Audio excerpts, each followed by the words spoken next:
ಶ್ರೀ ಗುರುಭ್ಯೋ ನಮಃ. ಹರಿ ಓಂ.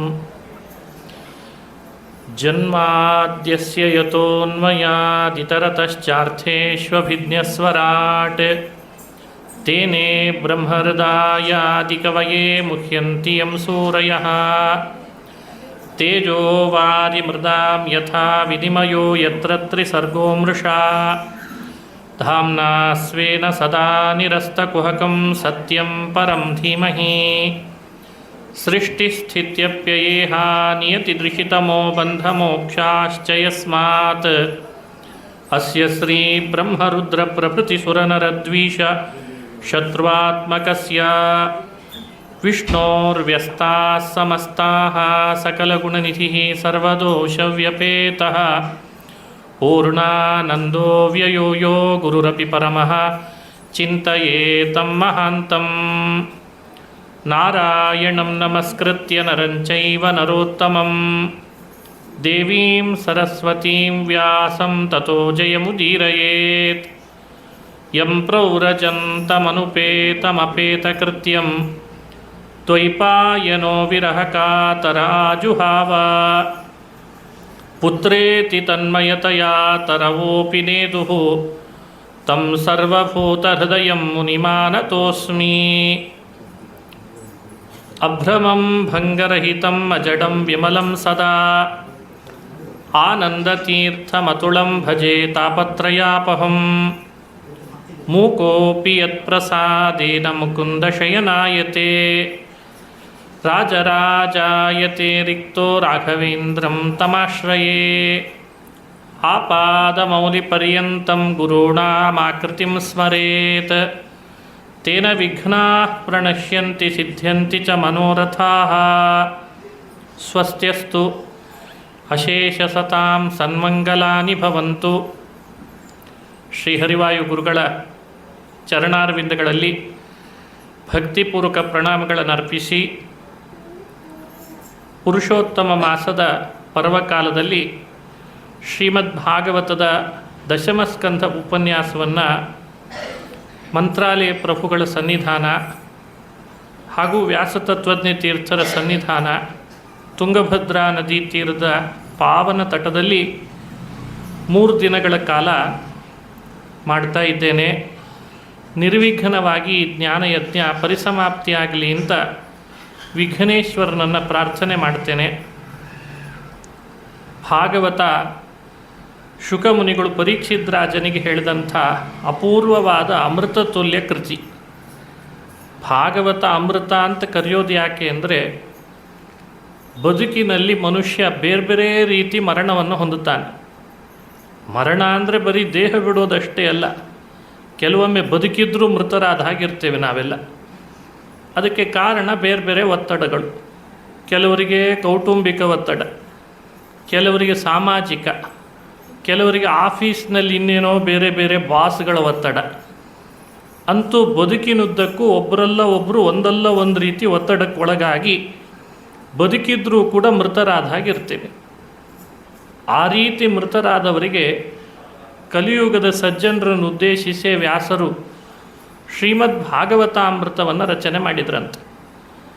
ಯಾವ ಕಾರಣಕ್ಕೆ ನಾವೆಲ್ಲರೂ ಮೃತರಾದಂತಿದ್ದೇವೆ ಅದೆಲ್ಲ ಹೋಗಲಾಡಿಸಿ ಮತ್ತೆ ಅವರಿಗೆ ಜೀವನೋತ್ಸಾಹ ಬರುವಂತೆ ಮಾಡಲಿಕ್ಕೆ ಶ್ರೀಮದ್ ಭಾಗವತ ಅಂತ ಚಿಂತನೆ ಮಾಡಬೇಕು. ತವ ಕಥಾಮೃತಂ ತಪ್ತ ಜೀವನಂ ಕವಿಭಿರೀಡಿತಂ ಕಲ್ಮಷಾಪಹಂ. ತವ ಕಥಾಮೃತಂ ತಪ್ತ ಜೀವನಂ. ಬೆಂದೋದಂತಹ ಬದುಕಿಗೆ ಶ್ರೀಕೃಷ್ಣನ ಕಥೆ ಅಮೃತದಂತಿದೆ ಅಂತ ಗೋಪಿಕೆಯರು ಹೇಳ್ತಾರೆ ಗೋಪಿಗೀತೆಯಲ್ಲಿ. ಹಾಗಾದರೆ ಗೋಪಿಗೀತೆಯ ಮಾತು ಅಕ್ಷರಶಃ ಸತ್ಯ.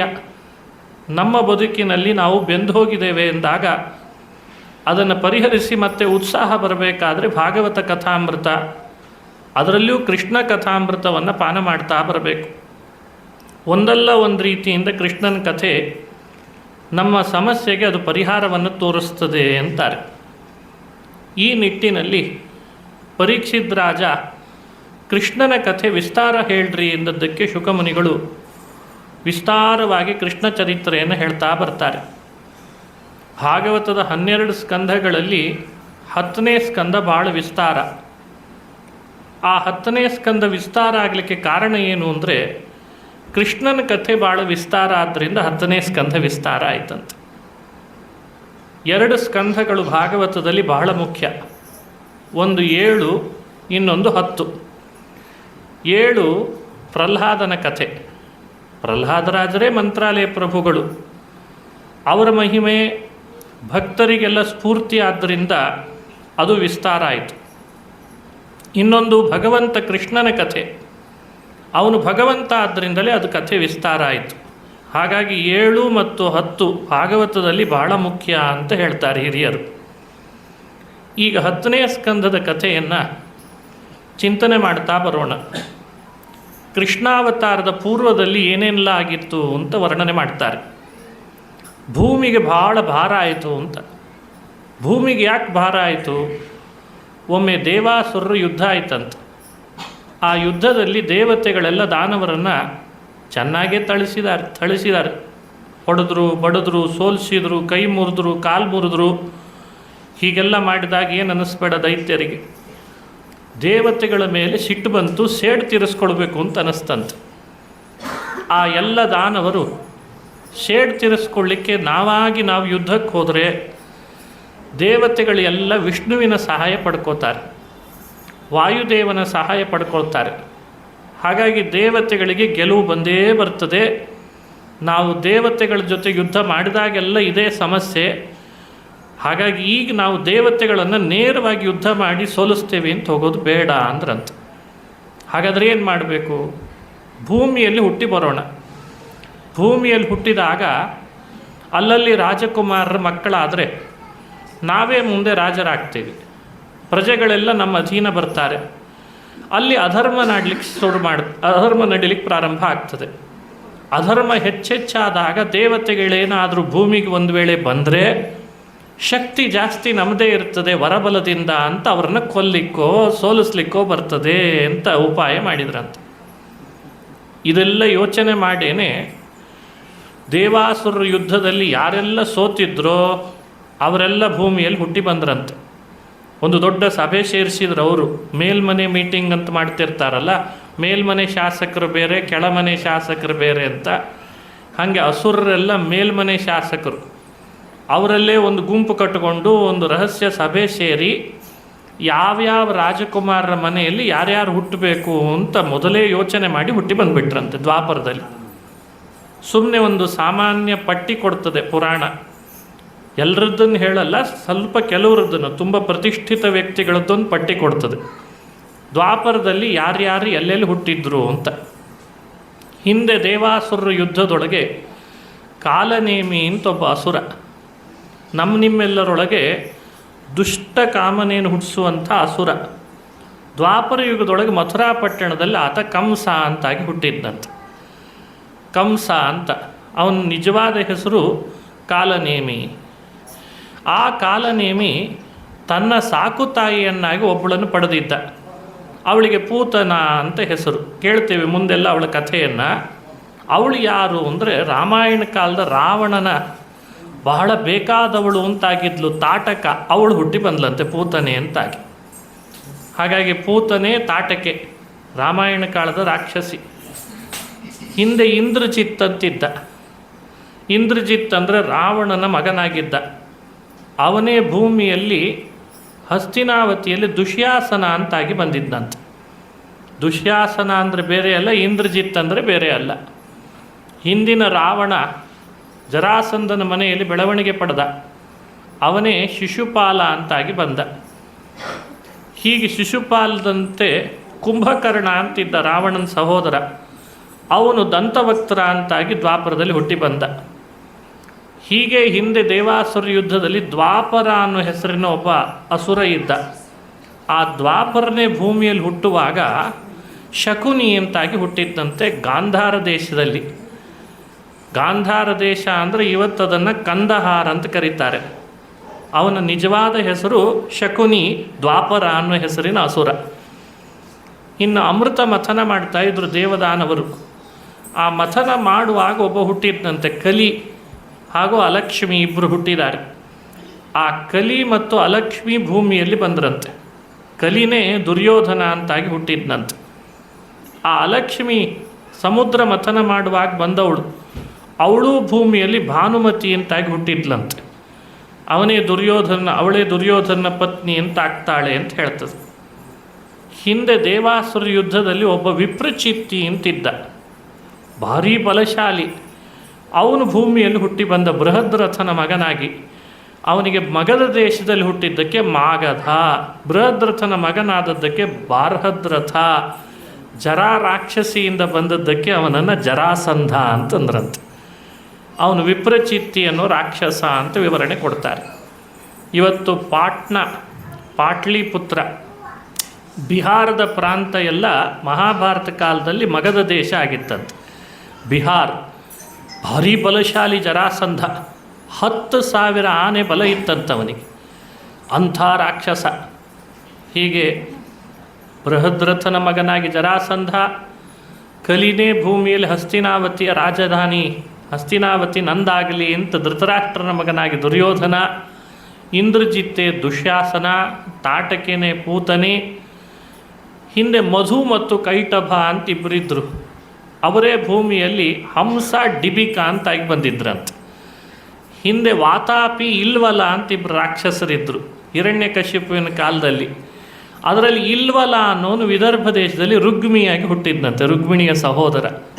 ಅವನ ಹೆಸರು ಇಲ್ವಲ ಅಂತ. ಈ ಅಲ್ಲ ಇಲ್ಲ ಅಂತೆಲ್ಲ ಹೆಸರು ಯಾರು ಇಟ್ಕೊಳ್ತಾರಲ್ಲ ಅಂಥವ್ರು ಆ ಥರ ಇಲ್ವಲ್ಲ ಅಂತ ಇಟ್ಕೊಂಡಿದ್ದ ಅಂತ. ಅವನು ವಿದರ್ಭ ದೇಶದಲ್ಲಿ ಬಂದು ಹುಟ್ಟಿಬಿಟ್ಟ.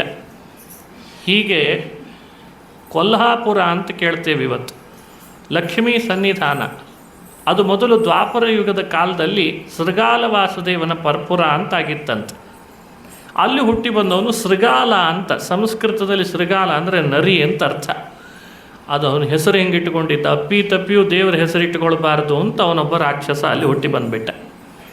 ಕಾಶಿ ಪಟ್ಟಣದಲ್ಲಿ ಮತ್ತೊಬ್ಬ ಹುಟ್ಟಿದ್ದ, ಭಾಗವತದಲ್ಲೇ ಬರ್ತದೆ. ಅವನು ವೇನ ಅಂತ ಒಬ್ಬ, 4ನೇ ಸ್ಕಂದದಲ್ಲಿ ಹೇಳ್ತಾರೆ ಅವನ ಕಥೆ. ಆ ವೇನ ಅನ್ನೋ ರಾಕ್ಷಸ ಕಾಶಿ ಪಟ್ಟಣದಲ್ಲಿ ಪೌಂಡ್ರಕ ವಾಸುದೇವ ಅಂತಾಗಿ ಹುಟ್ಟಿದ್ದಂತೆ. ಪೌಂಡ್ರಕ ವಾಸುದೇವ ಕಾಶಿ ಪಟ್ಟಣವನ್ನು ಆಳ್ತಾನೆ. ಶೃಗಾಲ ವಾಸುದೇವ ದಕ್ಷಿಣ ಭಾರತದ ಈ ಕೊಲ್ಹಾಪುರದ ಪ್ರಾಂತದಲ್ಲೆಲ್ಲ ಆಳ್ವಿಕೆ ನಡೆಸಿದ. ದುರ್ಯೋಧನ ಕಲಿ ಅವನೇನೆ, ಹಸ್ತಿನಾವತಿಯ ರಾಜ್ಯ ನಂದಾಗಲಿ ಅಂತ, ಅವತ್ತಿನ ರಾಜಧಾನಿಯ ಪದವಿ ನಂದಾಗಬೇಕು ಅಂತ ಆಸೆಪಟ್ಟ.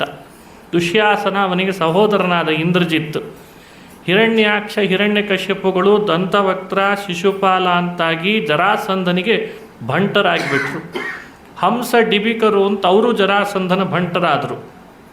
ಹೀಗೆ ಭಾರತದ ಭೂಮಿ ಎಲ್ಲೆಲ್ಲಿ ರಾಜರು ಅಂತಿದ್ರು ಅವ್ರದ್ದನ್ನೆಲ್ಲ ಅಧಿಕಾರ ಕಸಗೊಂಡು ನಾವೇ ರಾಜರಾಗಿ ಅಧರ್ಮ ಎಲ್ಲೆಡೆಯಲ್ಲಿ ತಾಂಡವಾಡೋ ಹಾಗೆ ಮಾಡಬೇಕು ಅಂತ ಹುನ್ನಾರ ನಡೆಸಿದ್ರಂತೆ. ಸ್ವಲ್ಪದನ್ನು ಮಾತ್ರ ವಿವರಣೆ ಕೊಟ್ಟಿದ್ದೀನಿ ನಾನಷ್ಟೇ. ಇದಕ್ಕೂ ವಿಸ್ತಾರವಾಗಿದೆ ಮಹಾಭಾರತದೊಳಗೆ. ಹಿಮಾಲಯದ ಪ್ರಾಂತದಲ್ಲಿ ಒಂದು ಪಟ್ಟಣ ಇತ್ತಂತೆ, ಪ್ರಾಗ್ಜ್ಯೋತಿಷ ಅಂತ. ಆ ಪ್ರಾಗ್ಜ್ಯೋತಿಷಪುರವನ್ನೆಲ್ಲ ಆಳ್ತಾ ಇದ್ದವನು ನರಕಾಸುರ. ನರಕ ಅಂದ್ರೇನು ಸಾಮಾನ್ಯ ಅಲ್ಲ, ಭೂಮಿಯ ಮಗನಾದಂಥ ನರಕಾಸುರ ಪ್ರಾಗ್ಜ್ಯೋತಿಷಪುರದಲ್ಲಿ ಆಳ್ತಾ ಇದ್ದ. ಕಾಮುಕ ಆತ. ಅವನಿಗೂ ಜರಾಸಂಧನಿಗೂ ಸಖ್ಯ ಬಹಳ ಇತ್ತಂತೆ. ಇನ್ನು ಬಾಣಾಸುರ, ಶಂಬರಾಸುರ, ಅವ್ರದ್ದೆಲ್ಲ ದೊಡ್ಡ ದೊಡ್ಡ ಕಥೆಗಳೇ ಇದ್ದಾವೆ. ಇಂಥಿಂಥ ರಾಕ್ಷಸರು ಭೂಮಿಯಲ್ಲಿ ಬಂದು ತಮ್ಮ ಆಡಳಿತ ನಡೆಸಿ ಅಧರ್ಮವನ್ನು ಎಲ್ಲೆಡೆಯಲ್ಲಿ ಹರಡ್ತಾ ಧರ್ಮ ನಾಶ ಮಾಡ್ತಾ ಇದ್ದರೆ ಭೂಮಿ ನಲಗದೇ ಇರ್ತದ. ಹಾಗಾಗಿ ಭೂಮಿಗೆ ಭಾಳ ಭಾರ ಆಯಿತು ಅಂತ ಭಾಗವತ ಹೇಳ್ತದೆ. ಭಾರ ಅಂದರೆ ಧರ್ಮದ ನಾಶ, ಅಧರ್ಮದ ಉಚ್ಛ್ರಾಯ ಸ್ಥಿತಿಗೆ ಹೋಗೋದು, ವಿಷ್ಣು ದ್ವೇಷ ಮಾಡೋದು, ಇವುಗಳನ್ನು ಮಾಡ್ತಾ ಇದ್ದರೆ ಭೂಮಿಗೆ ಭಾಳ ಭಾರ ಆಯಿತು ಅಂತ ಅರ್ಥ. ಅದಕ್ಕೆ ಭೂದೇವಿ ಗೋರೂಪಳಾಗಿ ಭಗವಂತನನ್ನು ಪ್ರಾರ್ಥನೆ ಮಾಡ್ತಾಳೆ. ಈಗೂ ನಮಗೆ ಎಚ್ಚರಿಕೆ ಕೊಡ್ತದೆ ಪುರಾಣ. ನಾವು ಸಾಧ್ಯವಾದಷ್ಟು ಧರ್ಮ ಮಾಡ್ತಿದ್ರೆ ಭೂಮಿಗೆ ಹಗರಾಗಿರ್ತೇವೆ ಅಂತ ಅರ್ಥ. ನಾವು ಬುದ್ಧಿಪೂರ್ವಕವಾಗಿ ಅಧರ್ಮ ಮಾಡ್ತಿದ್ರೆ ಭೂಮಿ ಅನ್ಕೊಳ್ತಿರ್ತಾಳೆ, ಎಷ್ಟು ಭಾರ ಆಗಿದಾನಿವ ನನಗೆ ಅಂತ. ಇದನ್ನು ಯೋಚನೆ ಮಾಡಿ ಮನುಷ್ಯ ಬದುಕು ನಡೆಸಬೇಕು. ಸಾಧ್ಯವಾದಷ್ಟು ಧರ್ಮ ಮಾಡ್ತಾ ಆಮೇಲೆ ಭೂಮಿಯಲ್ಲಿ ಮೇಲೆ ಮಲಗಿರಿ, ಭೂಮಿಯನ್ನು ತುಳಿತಿರ್ತೇವೆ, ಪಾದಸ್ಪರ್ಶ ಮಾಡಿಸ್ತೇವೆ, ಮಲಮೂತ್ರ ಮಾಡ್ತೇವೆ, ಭೂಮಿ ಅದನ್ನೆಲ್ಲ ಯಾಕೆ ತಡ್ಕೊಳ್ತಾಳೆ ಅಂದರೆ ಇಂದಲ್ಲ ನಾಳೆ ಧರ್ಮ ಮಾಡ್ತಾನಿವ ಅಂತ ನಿರೀಕ್ಷೆ ಇಟ್ಕೊಂಡು ತಡ್ಕೊಳ್ತಾಳೆ. ಹಾಗಾಗಿ ಧರ್ಮ ಮಾಡದೆ ಭೂಮಿಯಲ್ಲಿದ್ದು ಬಿಟ್ಟರೆ ಭೂಮಿಗೆ ಭಾಳ ಭಾರ ಆಗಲಿಕ್ಕೆ ಪ್ರಾರಂಭ ಆಗ್ತದೆ. ಆವಾಗ ಅಂಥ ಭಾರ ಹೆಚ್ಚಾಯಿತು ಅಂತ ಗೋರೂಪಳಾಗಿ ಆ ಭೂದೇವಿ ಬ್ರಹ್ಮಾದಿ ದೇವತೆಗಳ ಬಳಿಗೆ ಬಂದಳು. ಬ್ರಹ್ಮ ರುದ್ರ ದೇವರು ಭೂದೇವಿಯನ್ನು ಕರೆದುಕೊಂಡು ಕ್ಷೀರಸಾಗರದ ಬಳಿಗೆ ಬಂದ. ದೇವತೆಗಳೆಲ್ಲ ದಡದಲ್ಲಿ ನಿಂತಿದ್ದಾರೆ.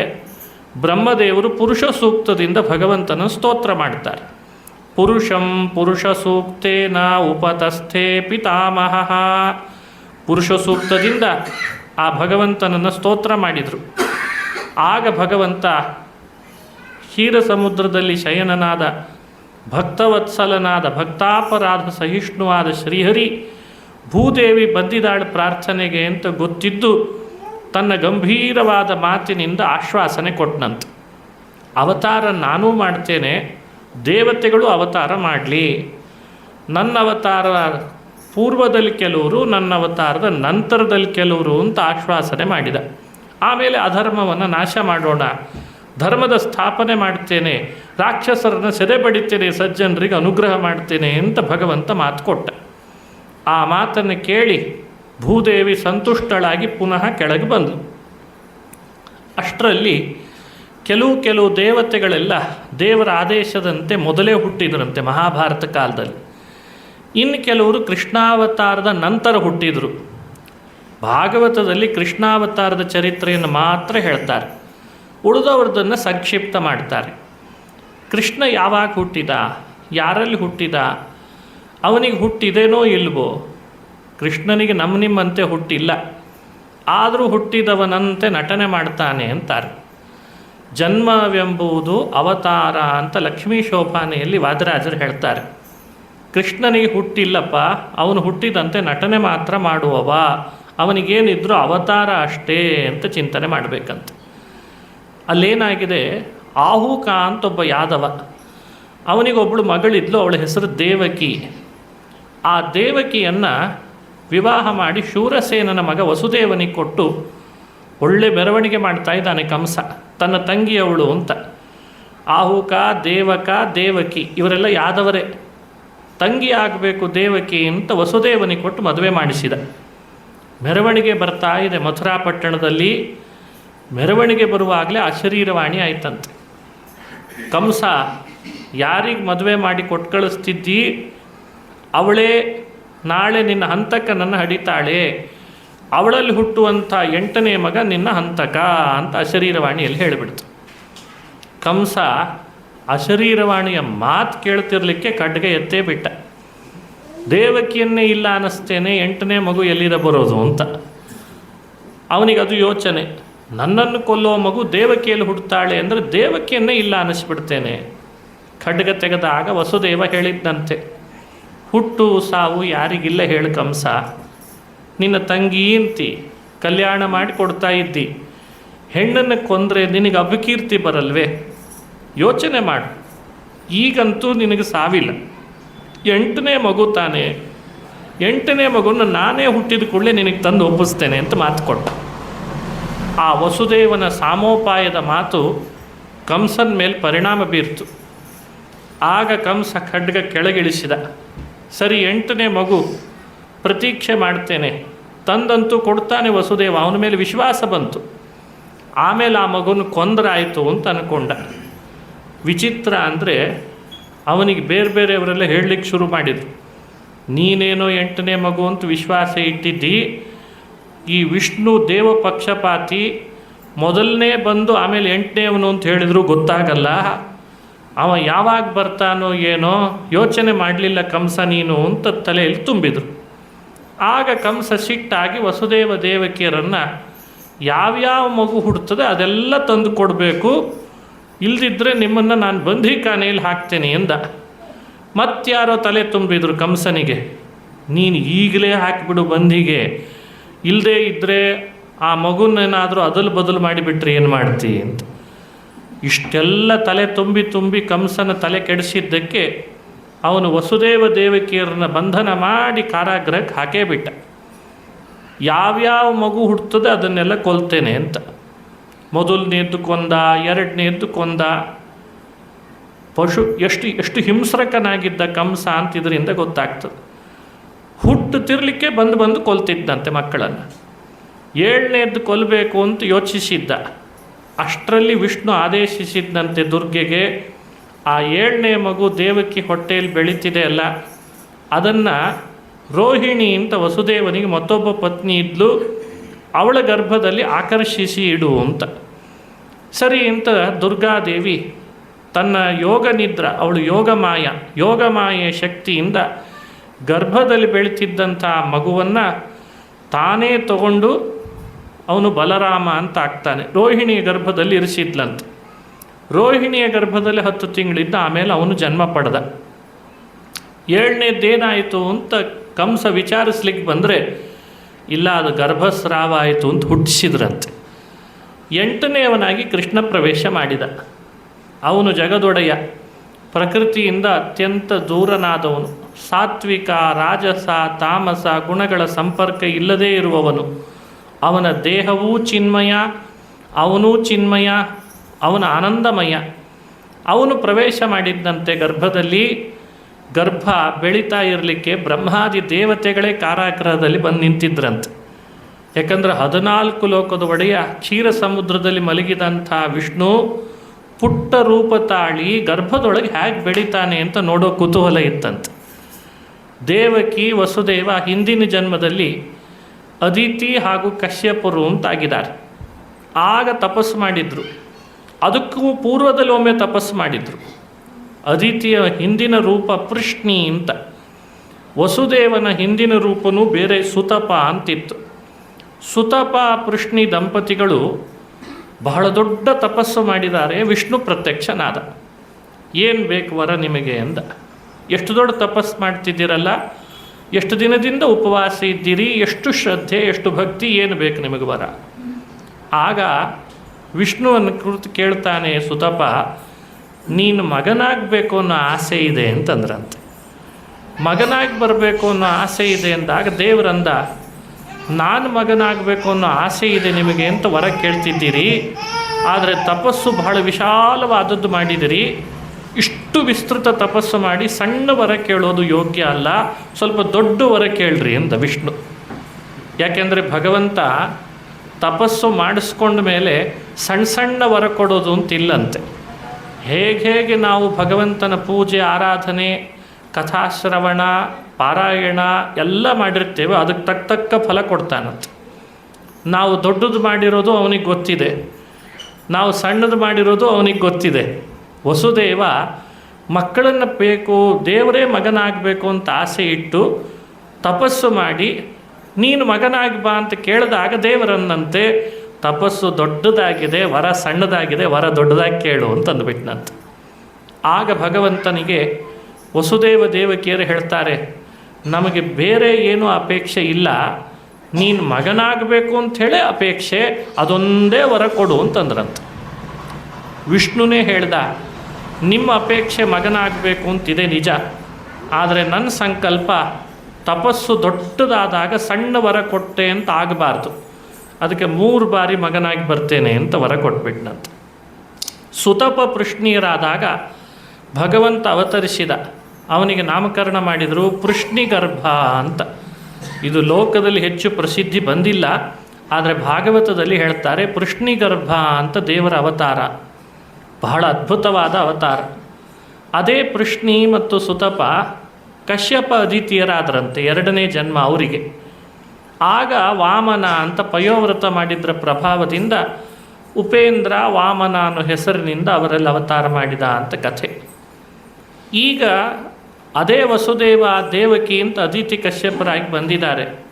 8ನೇಯವನಾಗಿ ಭಗವಂತ ಒಳಗೆ ಗರ್ಭದಲ್ಲಿ ಪ್ರವೇಶಿಸಿದ್ದಾನೆ. 8ನೇ ಗರ್ಭ ಬೆಳೀತಿದೆ. ಬ್ರಹ್ಮಾದಿ ದೇವತೆಗಳು ಆ ಗರ್ಭದಲ್ಲಿರೋ ಕೃಷ್ಣನ ದರ್ಶನ ಮಾಡಿ ಸ್ತೋತ್ರ ಮಾಡಿದ್ದಾರೆ. 9 ತಿಂಗಳು ತುಂಬಿತ್ತು. 10ನೇ ತಿಂಗಳಿಗೆ ಭಗವಂತ ಅವತಾರ ಮಾಡ್ತಾನೆ. ಸಿಂಹ ಮಾಸದ ಕೃಷ್ಣ ಪಕ್ಷದ ಚಂದ್ರೋದಯ ರೋಹಿಣಿ ನಕ್ಷತ್ರ ಇರುವ ಸಮಯದಲ್ಲಿ ಕೃಷ್ಣ ಅವತಾರ ಮಾಡಿದ.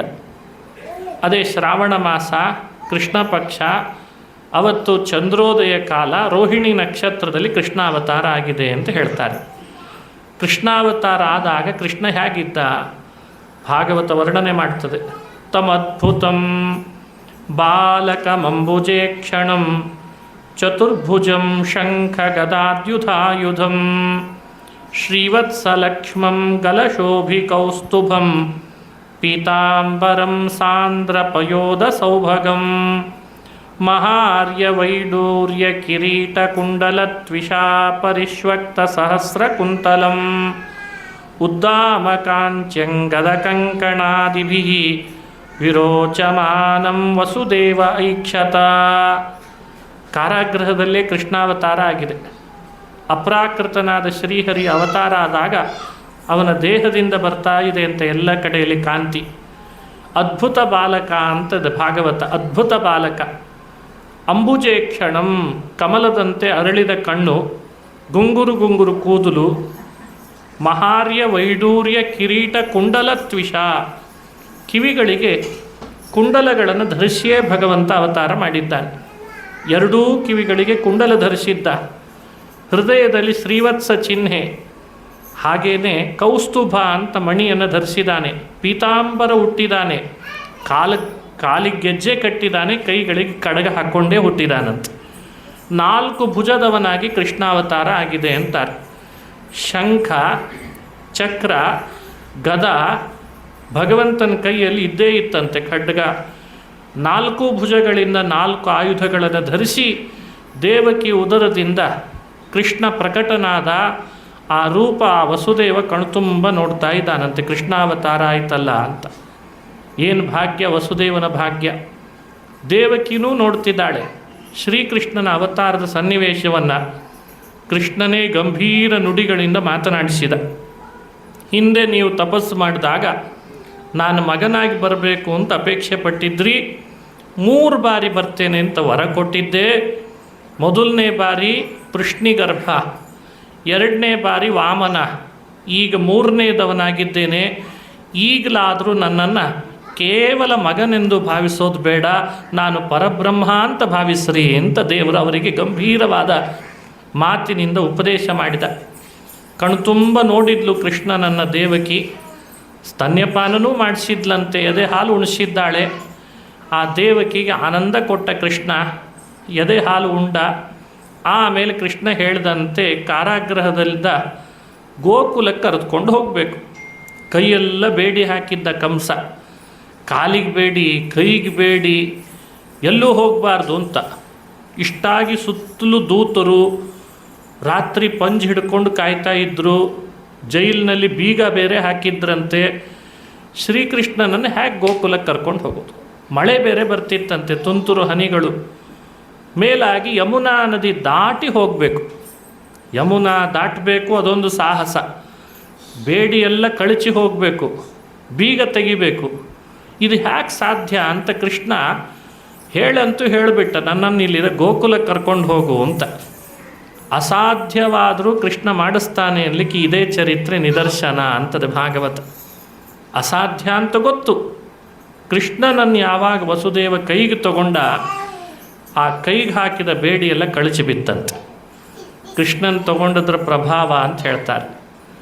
ಆಮೇಲೆ ಅವನನ್ನು ತಲೆ ಮೇಲೆ ಯಾವಾಗ ಹೊತ್ತ, ತಲೆ ಮೇಲೆ ಹೊತ್ತು ಕೂಡಲೇ ಆ ಬಾಗಿಲಿಗೆ ಹಾಕಿದ ಬೇಡಿ ಅಂದರೆ ಬೀಗದ ಕೈ ಅದು ಕಳಚಿ ಬಿತ್ತು. ಶೃಂಖಲ ಅದು ಬೀಗ ಕಳಚಿ ಬಿದ್ದದ್ದಲ್ಲದೆ ತಾನಾಗೆ ತೆಗಿತಂತೆ ಬಾಗಿಲು ತೆಗೆದಿದೆ, ಹೊರಗೆ ಬಂದಿದ್ದಾನೆ. ನೋಡ್ತಾನೆ ಸುತ್ತಮುತ್ತಲು ಕಂಸನ ಭೃತ್ಯರೆಲ್ಲ ಮಲಗಿಬಿಟ್ಟಿದ್ರಂತೆ. ರಾತ್ರಿ ಯಾರು ಎದ್ದಿರ್ತಾರೆ ಅಷ್ಟೊತ್ತು ತನಕ? ಅವರೇನೋ ಅಂದ್ಕೊಂಡಿದ್ರು, ಆದರೆ ಅದರಂತೆ ನಡೀಲಿಲ್ಲ. ಯಾವಾಗ ಹಡಿತಾಳೋ ದೇವಕಿ ಅಂತ ಭಾರೀ ಪ್ರತೀಕ್ಷೆ ಇಟ್ಕೊಂಡಿದ್ರು. ಆವಾಗ ಅವಳು ಹಡ್ದಿರಲಿಲ್ಲ ಪಾಪ. ಇವರೆಲ್ಲ ನಿದ್ರೆ ಮಾಡಿಬಿಟ್ರು. ಕೃಷ್ಣನ ತಲೆ ಮೇಲೆ ಹೊತ್ತು ಯಮುನಾ ನದಿ ದಡದತ್ರ ಬಂದ. ಯಮುನೆ ಭೋರ್ಗರಿತ ಜಾಸ್ತಿ ಆಗಿದೆ, ತುಂತುರು ಹನಿ ಮಳೆ ಬೇರೆ ಬೀರ್ತಾ ಇದೆ. ಈ ರೀತಿ ಇರುವ ಸಮಯಕ್ಕೆ ವಸುದೇವ ಯೋಚನೆ ಮಾಡಿದ, ತಲೆ ಮೇಲಂತೂ ಕೃಷ್ಣನ ಇಟ್ಟುಕೊಂಡೇನೆ, ಅವನೇ ದಾರಿ ತೋರಿಸ್ಬೇಕು ಅಂತನ್ನಂತೆ. ಆ ಕ್ಷಣದಲ್ಲಿ ಯಮುನೆ ಇಬ್ಬಾಗವಾದ್ಲು ಅಂತದೆ ಭಾಗವತ. 2 ಭಾಗವಾದ್ಲಂತೆ. ಶ್ರೀಕೃಷ್ಣನ ಹೊತ್ತ ವಸುದೇವನ ಆ ತಲೆ ಮೇಲೆ ಏನು ಕೃಷ್ಣ ಇದ್ದ, ಮಳೆ ಹನಿ ಬೀಳಬಾರ್ದು ಅಂತ ಒಬ್ಬ ಶೇಷ ಬಂದು ನಿಂತಂತೆ, ಛತ್ರಿ ಅಂತ. ಶೇಷ ಛತ್ರಿಯಾಗಿ ಸೇವೆ ಮಾಡಿದ. ವಸುದೇವ ತಲೆ ಮೇಲೆ ಹೊತ್ತ. ಯಮುನೆ 2 ಭಾಗವಾಗಿ ದಾರಿ ಬಿಟ್ಲು. ಅನಾಯಾಸವಾಗಿ ವಸುದೇವ ಯಾವ ವಿಘ್ನ ಇಲ್ಲದಂತೆ ಗೋಕುಲಕ್ಕೆ ಬಂದ, ನದಿ ದಾಟಿ ಅಂತದೆ. ಈ ಚರಿತ್ರೆ ನಮಗೆ ಕೊಡೋ ತಿಳುವಳಿಕೆ ಏನು? ಕೃಷ್ಣನ ತಲೆ ಮೇಲೆ ಹೊತ್ತವರಿಗೆ ವಿಘ್ನ ಯಾವುದು ಬರಲಾರ್ದು ಅಂತ ತಿಳಿಸ್ತದೆ. ನಾವೇನು ಮಾಡ್ತೀವಿ ಅಂದರೆ ಕೃಷ್ಣನ ತಲೆ ಮೇಲೆ ಬರಬೇಡ ಅಂತೀವಿ. ಅವನನ್ನು ಹೊರಲಾರೆವು, ಅವನ ಸ್ಮರಣೆ ಮಾಡಲ್ಲ, ಅವನ ತಿಳುವಳಿಕೆ ಮಾಡಿಕೊಳ್ಳೋದಿಲ್ಲ. ಅದಕ್ಕೆ ಕೃಷ್ಣ ನಿಮಗೆ ಪದೇ ಪದೇ ವಿಘ್ನ ಬರ್ತದೆ ಅಂತ ಹೇಳ್ತಾನೆ. ಕರಸ್ಥ ಕೃಷ್ಣಸ್ಯ ಕುತೋಂತರಾಯ. ಕೈಯಲ್ಲಿ ಕೃಷ್ಣನನ್ನು ಯಾರು ಹೊರ್ತಾರೆ ಅವರ ಬದುಕಿನಲ್ಲಿ ಯಾವತ್ತೂ ವಿಘ್ನಗಳು ಬರಲಾರದು. ಈ ಸಮಯವನ್ನು ಅದನ್ನೇ ನಿರ್ಣಯ ಮಾಡಿ ತೋರಿಸ್ತಾರೆ ಅಂತ ಹೇಳ್ತದೆ. ವಿಘ್ನಗಳೇ ಬರದಂತೆ ವಸುದೇವ ಗೋಕುಲಕ್ಕೆ ಹೋಗಿ ತನ್ನ ಕೃಷ್ಣನನ್ನು, ತನ್ನ ಮಗನನ್ನು ಆ ಯಶೋದೆ ಮಡಿಲಿಗೆ ಮಲಗಿಸಿದ. ಯಶೋದೆ ಗರ್ಭಿಣಿಯಾಗಿ ನಂದಗೋಪನ ಹೆಂಡತಿ ಹೆಣ್ಣು ಮಗುವಿಗೆ ಜನ್ಮ ಕೊಟ್ಟಿದ್ಲಂತೆ. ಆ ಹೆಣ್ಣು ಮಗುವನ್ನು ಹೊತ್ತು ವಸುದೇವ ಪುನಃ ನದಿ ದಾಟಿ ಕಾರಾಗೃಹದಲ್ಲಿ ಬಂದ. ಕೈಗೆ ಆ ಬೇಡಿ ಕಳಿಸಿ ಬಿದ್ದದ್ದೆಲ್ಲ ಮತ್ತೆ ಅವನಿಗೆ ಬೇಡಿ ಹಾಕಿತು. ಬಾಗಿಲು ಹಾಕ್ಕೊಳ್ತು. ಆ ಬಾಗಿಲಿಗೆ ಬೀಗ ಬಿದ್ದಿತ್ತಲ್ಲ, ಅದು ಬೀಗ ಜಡಿತಂತ ತಾನಾಗೆ. ಇಷ್ಟೆಲ್ಲ ನಡೆದು ಹೋಯಿತು ಅಂತದೆ ಭಾಗವತ. ಯಾಕೆ ಹೀಗಾಯಿತು? ಕೃಷ್ಣನನ್ನು ಹೊತ್ತಾಗ ಬೇಡಿ ಕಳಚಿ ಬೀಳ್ತದೆ, ದುರ್ಗೆಯನ್ನು ತಂದಾಗ ಬೇಡಿ ಪುನಃ ಕೈಗೆ ತಾನಾಗೆ ಹಾಕ್ಕೊಳ್ತದೆ. ಅದಕ್ಕೆ ಹಿರಿಯರು ತಿಳಿಸುವ ಸಂದೇಶ ನೋಡಬೇಕು. ಕೃಷ್ಣ ಅಂದರೆ ಪ್ರಕೃತಿಯಿಂದ ದೂರ ಮಾಡುವವನು, ದುರ್ಗೆ ಅಂದರೆ ಪ್ರಕೃತಿಯಿಂದ ಬಂಧನಕ್ಕೊಳಪಡಿಸೋಳಂತೆ. ಹುಟ್ಟಿದವಳು ಯಶೋದೆಯ ಮಗಳಾಗಿ ದುರ್ಗೆ. ಅವಳು ಯಾರು? ಶ್ರೀ ಭೂ ದುರ್ಗಾ ಅಂತ ನಾವು ತಿಳಿತೇವೆ. ಸಾತ್ವಿಕ ಗುಣಗಳಿಗೆಲ್ಲ ಶ್ರೀದೇವಿ, ರಾಜಸ ಗುಣಗಳಿಗೆಲ್ಲ ಭೂದೇವಿ ದೇವತೆ ಅಂತೆ, ತಾಮಸ ಗುಣಗಳಿಗೆಲ್ಲ ದುರ್ಗಾದೇವಿ ಅಂತೆ. ತಾಮಸ ಗುಣಗಳಂತೆ ಈ ಕಬ್ಬಿಣದ ಸರಪಳಿ, ಅದರಿಂದ ಮನುಷ್ಯರನ್ನು ಬಂಧನ ಮಾಡೋದು, ವಿಷಯಗಳಲ್ಲಿ ಆಸಕ್ತಿ ಮೂಡಿಸೋದು, ಇದೆಲ್ಲ ದುರ್ಗಾದೇವಿ ಮಾಡ್ತಾಳಂತೆ ತನ್ನ ಮಾಯೆಯಿಂದ. ಈ ಕೃಷ್ಣನನ್ನು ಅಲ್ಲಿ ತಗೊಂಡು ಹೋಗಿಟ್ಟು ದುರ್ಗೆಯನ್ನು ತನ್ನಲ್ಲ ವಸುದೇವ, ಅದನ್ನೇ ಸಂದೇಶವಾಗಿ ಕೊಡ್ತಾರೆ. ಕೇವಲ ದುರ್ಗೆಯನ್ನು ಆಶ್ರಯಿಸಿ ಹೋಗ್ತೀರಿ ಅಂತಾದರೆ ಕೈಗೆ ಮತ್ತೆ ಬಂಧನ ಆಗ್ತದೆ ಅನ್ನೋ ಎಚ್ಚರಿಕೆಯನ್ನು ಭಾಗವತ ತಿಳಿಸ್ತದೆ. ಹಾಗಾಗಿ ಬರೀ ದುರ್ಗೆಯನ್ನು ಆಶ್ರಯಿಸಿ ಹೋಗೋದು ಸರಿಯಲ್ಲ ಅಂತ ಅಭಿಪ್ರಾಯ. ಕೃಷ್ಣ ಅವತರಿಸಿದಾನೆ ಅಂತಂದಾಗ ಅಲ್ಲೊಂದು ದೊಡ್ಡ ಸಂಭ್ರಮ. ಗೋಕುಲದಲ್ಲಿ ಯಶೋದೆಗೆ ಗಂಡು ಮಗು ಹುಟ್ಟಿದೆ ಅಂತ ಹಬ್ಬಿಬಿಡ್ತು ವಿಷಯ. ಇಲ್ಲಿ ದೇವಕಿಗೆ ಹೆಣ್ಣು ಮಗು ಹುಟ್ಟಿದೆ ಅಂತ ಕಂಸನಿಗೆ ವಿಷಯ ಮುಡ್ತು. ಗೋಕುಲದಲ್ಲಿ ಕೃಷ್ಣಾವತಾರ ಆದಾಗ ಗೋಪಿಕೆಯರೆಲ್ಲ ಕೃಷ್ಣನ ದರ್ಶನ ಮಾಡಲಿಕ್ಕೆ ಓಡೋಡಿ ಬಂದ್ರಂತೆ. ನಂದಗೋಪ ಅಂತೂ ಸಾವಿರಾರು ಗೋಗಳನ್ನು ದಾನ ಮಾಡಿದ. ಅವತ್ತಿನ ಶೌಚವನ್ನು ಶುದ್ಧಿಯನ್ನು ಮಾಡಿಕೊಂಡ. ಹುಟ್ಟಿದಂಥ ಮಗುವನ್ನು ನೋಡಿ ಸಂತೋಷಪಟ್ಟ. ಯಶೋದೆಗೆ ಎಲ್ಲಿಲ್ಲದ ಆನಂದ ಆಗ್ತಾ ಇದೆ. ಆನಂದಪೂರ್ಣನನ್ನು ಮಲಗಿಸ್ಕೊಂಡದ್ದಕ್ಕೆ ಪಕ್ಕದಲ್ಲೇ ಮಲಗಿದೆ ಮಗು. ಅದು ಸಾಕ್ಷಾತ್ ಶ್ರೀಹರಿ ಕೃಷ್ಣ. ಸಾಮಾನ್ಯ ಮಕ್ಕಳು ಹುಟ್ಟಿದಾಗಲೇ ಎಷ್ಟು ಆನಂದ ಆಗ್ತಿರ್ತದೆ, ಅದನ್ನು ನೋಡ್ತಿರ್ತಾರೆ, ಆಟ ಆಡಿಸ್ತಿರ್ತಾರೆ, ಸ್ತನ್ಯಪಾನ ಮಾಡಿಸ್ತಾರೆ, ಅದನ್ನು ಎತ್ಕೊಂಡು ತಿರುಗುತ್ತಾರೆ. ಸಾಮಾನ್ಯ ಮಕ್ಕಳೇ ಹೀಗೆ ಅಂದರೆ ಇನ್ನು ನಿಮ್ಮೆಲ್ಲರ ಅಂತರ್ಯಾಮಿಯಾದ ಭಕ್ತವತ್ಸಲ ಭಕ್ತಾಪರಾಧ ಸಹಿಷ್ಣುವಾದ ಶ್ರೀಹರಿ ಕೃಷ್ಣನ ರೂಪದಲ್ಲಿ ಮನೆಯಲ್ಲಿ ಬಂದು ತಾಯಿಯ ಮಡಿಲಿನಲ್ಲಿ ಮಲಗ್ತಾನೆ ಅಂದರೆ ಎಷ್ಟು ಆನಂದ ಕೊಡಬೇಡ. ಯಶೋದಿಗೆ ಆ ಆನಂದ ಆಗ್ತಾ ಇದೆ. ಅಂಥ ಕೃಷ್ಣನನ್ನು ಪಡೆದಿದ್ದಾಳೆ. ಏನು ಪುಣ್ಯವ ಮಾಡಿದಳೋ ಯಶೋದೆ ಅಂತಾರೆ ದಾಸರಾಯರು. ಬಹಳ ಜನ್ಮದ ಪುಣ್ಯ ಮಾಡಿದರೆ ಮಾತ್ರ ಕೃಷ್ಣನಂಥ ಮಗನನ್ನು ಪಡೀಲಿಕ್ಕೆ ಸಾಧ್ಯ. ಅವನನ್ನು ಪಡೆದು ಆನಂದ ಪಡ್ತಾ ಇದ್ದಾಳೆ. ಅವತ್ತಿನ ಆ ಸಂದರ್ಭವನ್ನು ಭಾಗವತ ವರ್ಣಿಸಿ ಕೃಷ್ಣನ ಬಾಲ್ಯಲೀಲೆಗಳನ್ನು ಹೇಳ್ತದೆ. ಮೊದಲು ಕೃಷ್ಣ ಪರಮಾತ್ಮ ತಾಯಿ ತೊಡೆ ಮೇಲೆ ಮಲಗಿ ಸ್ತನ್ಯಪಾನ ಮಾಡಿ ಯಶೋದೆಗೆ ಆನಂದ ಕೊಡ್ತಾ ಅವಳನ್ನು ತೃಪ್ತಳನ್ನಾಗಿ ಮಾಡ್ತಿದ್ದಂತೆ. ಅವನಂತೂ ತೃಪ್ತನೇ ಆದ್ದರಿಂದ ನಿತ್ಯ ತೃಪ್ತ. ಅವನಿಗೆ ಯಶೋದೆಯಿಂದ ತೃಪ್ತಿ ಅಂತಿಲ್ಲ, ಹಾಲಿನಿಂದ ತೃಪ್ತಿ ಅಂತಿಲ್ಲ. ಆದರೆ ಮಕ್ಕಳಾದಾಗ ಸ್ತನ್ಯಪಾನ ಮಾಡ್ತಾ ಇದ್ದರೆ ತಾಯಿಗೆ ಎಲ್ಲಿಲ್ಲದ ಆನಂದ ಆಗ್ತದೆ. ಆ ತಾಯ್ತನದ ಭಾಗ್ಯ ಅವಳಿಗೆ ಕೊಟ್ಟಿದ್ದಾನೆ ಭಗವಂತ ಅಂತ ಭಾಗವತ ಹೇಳ್ತದೆ. ಹೀಗೆ ಸ್ತನ್ಯಪಾನ ಮಾಡ್ತಾ ಕೃಷ್ಣ ಯಶೋದೆಯನ್ನು ಆನಂದಪಡಿಸಿದ. ಸ್ವಲ್ಪ ದಿನಗಳಲ್ಲೇ ಅಂಬೆಗಾಲಿಡ್ತಾನೆ, ಸ್ವಲ್ಪ ಸ್ವಲ್ಪ ನಡೀತಾನೆ, ಎಡುವಿದ ಹಾಗೆ ನಡೀತಾನೆ, ತೊದಲು ನುಡಿಗಳನ್ನು ಆಡ್ತಾನೆ, ಎಲ್ಲವನ್ನು ಭಾಗವತ ವರ್ಣನೆ ಮಾಡ್ತದೆ. ಆಮೇಲೆ ಬರ್ತಾ ಬರ್ತಾ ಕೃಷ್ಣ ಮನೆ ಮನೆಗಳಲ್ಲಿ ಬೆಣ್ಣೆ ಕದಿಲಿಕ್ಕೆ ಪ್ರಾರಂಭ ಮಾಡಿದ. ಹಾಲು ಕದ್ದ, ಮೊಸರು ಕದ್ದ, ಬರೀ ಕದಿಯೋದೆಲ್ಲ ಚೆಲ್ಲಿದ ಅಂತ ಹೇಳ್ತದೆ ಪುರಾಣ. ಕದಿತಿದ್ದ, ಚೆಲ್ತಿದ್ದ, ಅದನ್ನು ವರ್ಣನೆ ಮಾಡ್ತದೆ. ಹಾಲು, ಮೊಸರು, ಬೆಣ್ಣೆ ಎಲ್ಲನ್ನು ಕದಿಯೋದು, ಚೆಲ್ಲೋದು, ತನ್ನದೇ ಆದ ಗುಂಪು ಕಟ್ಟಿಕೊಂಡು ಹೋಗೋದು, ಮೇಲೆ ಕುಡಿಕೆಯಲ್ಲಿಟ್ಟಂಥ ಹಾಲು ಮೊಸರುಗಳನ್ನು ಕುಡಿಯೋದು, ಯಥೇಚ್ಛವಾಗಿ ಗೋಪಾಲಕರಿಗೆ ಅದನ್ನು ಪಾನ ಮಾಡಿಸ್ತಿದ್ದಂತೆ. ಅದನ್ನೆಲ್ಲ ಶುಕಾಚಾರ್ಯರು ಭಾಗವತದಲ್ಲಿ ಈ ಶ್ಲೋಕಗಳಲ್ಲಿ ವರ್ಣನೆ ಮಾಡ್ತಾರೆ.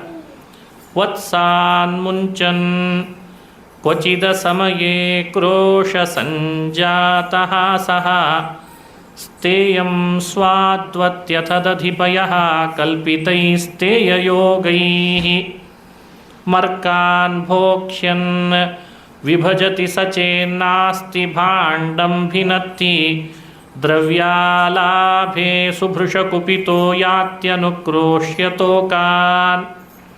ಸ್ವಲ್ಪ ಕಾಲು ಬರ್ತಾ ಬರ್ತಾ ಕೃಷ್ಣ ಒಂದು ಗುಂಪು ಕಟ್ಕೊಂಡಂತೆ. ನೀನು ಬಾರೋ ನೀನು ಬಾರೋ ಅಂತ ಗೋಪಾಲಕರ ಗುಂಪು ಕಟ್ಕೊಂಡ. ಆ ಗೋಪಾಲಕರ ಜೊತೆ ಕರ್ಕೊಂಡು ತಾನು ಅವರಿಗೆಲ್ಲ ತಾನೇ ಮುಖಂಡ. ಅವನು ಎಲ್ಲಿ ಹೇಳ್ತಿದ್ನೋ ಅವ್ರ ಮನೆಗೆ ಕಳ್ಳತನ ಮಾಡಲಿಕ್ಕೆ ಹೋಗಬೇಕು. ಅಲ್ಲಲ್ಲಿ ಆಕಳು ಕಟ್ಟಿದಂಥ ಗೋಶಾಲೆಗಳು ಇರ್ತಿತ್ತು, ಕೊಟ್ಟಿಗೆಗಳು. ಆ ಕೊಟ್ಟಿಗೆ ಒಳಗೆ ಹೋಗಬೇಕಂತೆ. ಆಕಳಕ್ಕಿಂತ ದೂರದಲ್ಲಿ ಕರಗಳನ್ನು ಕಟ್ಟಿ ನಿಲ್ಲಿಸಿರ್ತಿದ್ರು. ಯಾಕಂದರೆ ಹತ್ತಿರದಲ್ಲಿ ಏನಾದರೂ ಕರ ಇದ್ದರೆ ಆಕಳ ಹಾಲು ಅದೇ ಕುಡಿದು ಬಿಡ್ತದೆ ಅಂತ. ಕೃಷ್ಣನ ಕೆಲಸ ಏನು? ದೂರ ದೂರ ಕಟ್ಟಿದ ಕರಗಳನ್ನೆಲ್ಲ ಬಿಚ್ಚೋದೇ ಕೆಲಸ ಅಂತ ಕೃಷ್ಣನ್. ದೂರ ಕಟ್ಟಿದ್ದೀರ ಆಕಳನ್ನು, ತಾಯಿ ಮಗಳನ್ನು ಬೇರೆ ಮಾಡಿದ್ದೀರ, ನಾನು ಹತ್ತಿರ ಮಾಡ್ತೇನೆ ಅಂತ ಬಿಚ್ಚಿ ಬಿಚ್ಚಿ ಬರ್ತಿದ್ನಂತ. ಭಾಗವತದಲ್ಲಿ ಹೇಳ್ತದೆ, ವತ್ಸಾನ್ ಮುಂಚನ್ ಕ್ವಚಿದ ಸಮಯೇ ಕ್ರೋಶ ಸಂಜಾತಃ ಸಹ. ಆ ಕಟ್ಟಿದ ಕರುವನ್ನು ಬಿಚ್ಚಿ ಬಂದಾಗ ಕೃಷ್ಣನ ಹತ್ರ ಬಂದು ಸಿಟ್ಟಿನಿಂದ ಕೇಳ್ತಿದ್ರಂತೆ ಗೋಪಿಕೆಯರು, ಯಾಕೋ ಬಿಚ್ಚಿದಿ, ಯಾಕೆ ಬಿಚ್ಚಿದಿ ಕರುವನ್ನು? ಹಾಲೆಲ್ಲ ಅದೇ ಕುಡಿದು ಬಿಡ್ತದೆ, ನಮಗೇನು ಹಾಲಿರಲ್ಲ ಅಂತ. ಕೃಷ್ಣ ಆಗ ಉತ್ತರ ಏನು ಕೊಡ್ತಿದ್ದ? ಸುಮ್ಮನೆ ಮುಗುಳು ನಗುತ್ತಿದ್ದಂತೆ, ಮಾತೇ ಇಲ್ಲ, ಮುಗುಳು ನಗುತ್ತಿದ್ದ. ಆ ಮುದ್ದಾದ ಮುಖ, ಮಂದಹಾಸ ನೋಡಿ ಸಿಟ್ಟಾಗಿ ಬಂದ ಗೋಪಿಕಾ ಸ್ತ್ರೀಯು ನಕ್ಕು ಹೋಗಿಬಿಡ್ತಿದ್ಲಂತೆ. ಬೈಲಿಕ್ಕೆ ಬಂದರೆ ನಗುತ್ತಾನೆ, ಹೊಡಿಲಿಕ್ಕೆ ಬಂದರೆ ಕಣ್ಣೀರು ಸುರಿಸ್ತಂತೆ ನಟನೆ ಮಾಡ್ತಾನೆ ನಿನ್ನ ಮಗ, ಏನು ಮಾಡೋಣೆ ಯಶೋದೆ ಅಂತಿದ್ರಂತೆ ಗೋಪಿಕಾ ಸ್ತ್ರೀಯರು. ಹೀಗೆ ಕರಗಳನ್ನು ಬಿಚ್ಚಿದ್ದು ಅನ್ನೋ ಕಥೆ ಭಾಗವತದಲ್ಲಿ ಬರ್ತದೆ. ಇದು ನಮಗೆ ಕೊಟ್ಟ ತಿಳುವಳಿಕೆ ಏನು? ಈ ಸಂಸಾರದಲ್ಲಿ ನಾವೆಲ್ಲ ಒಂದು ದೊಡ್ಡ ಪಾಶಕ್ಕೆ ಬಂಧಿತರಾಗಿದ್ದೇವೆ, ಕರಗಳಂತೆ. ಅದೇ ಕರ್ಮದ ಪಾಶ ಅಂತಾರೆ.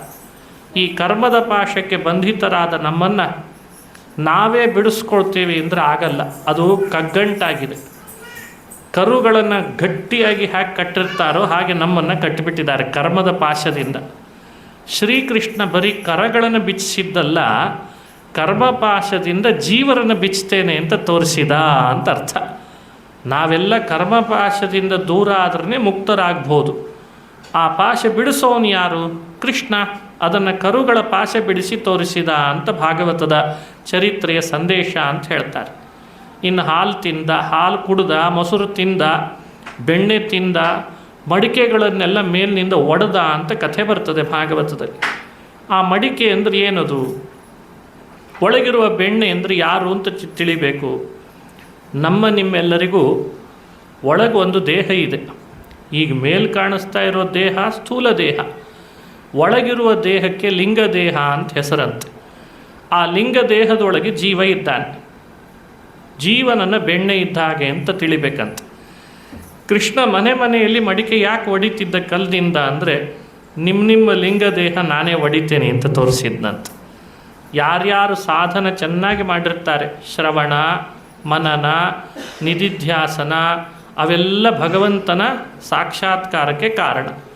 ಅವನ ಶ್ರವಣ ಮನನ ನಿಧಿಧ್ಯಾಸನ ಆ ವಿಷ್ಣುವಿನ ಭಕ್ತಿ ಮಹಾಪ್ರಸಾದಂಗಳು ಕೈವಲ್ಯ ಪದಕಿ ಕಿದನಿ ಚಣಿಕೆಂದು ಭಾವಜ್ಞರೂಪೇಳ್ವರೋ ವೇದ ಭಾವಜ್ಞರೂಪೇಳ್ವರೋ. ಇದು ವಾದರಾಜರು ಹೇಳಿದ ಮಾತು.